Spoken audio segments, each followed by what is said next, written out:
Easter with family and friends. Live from the Sunshine Coast with Rob Bruff, this is 7 Local News.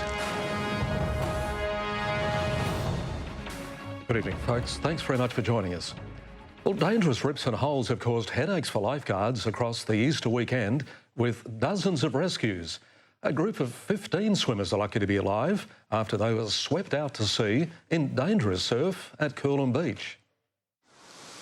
Treacherous rips have been brewing in Coolum Beach all weekend. Yesterday, 15 people were sucked out to sea after a sandbar collapsed. Pretty much the most hysterical scene I've seen in such time. Surf instructor Chris Kendall was giving a lesson when he heard swimmers screaming for help. He paddled hard and was the first to arrive to the group. And I went to the furthest people away from the beach, and it was 3 young girls. The youngest was probably about 8.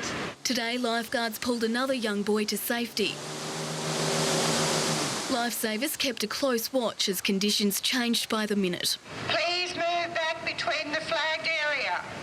The rip on the south is very strong and the conditions on the north are a little unstable. Waves were full at Mooloolaba Beach. This year's bad weather has caused hidden dangers here too. Eroding sand is creating holes under the water, helping rips to form. And most people can't actually pick it out if they go and look, and generally some of the rips and holes do actually look like safer areas to swim because there can be less waves breaking in those areas because the water's deeper, but actually underneath the surface it's actually moving quite quickly.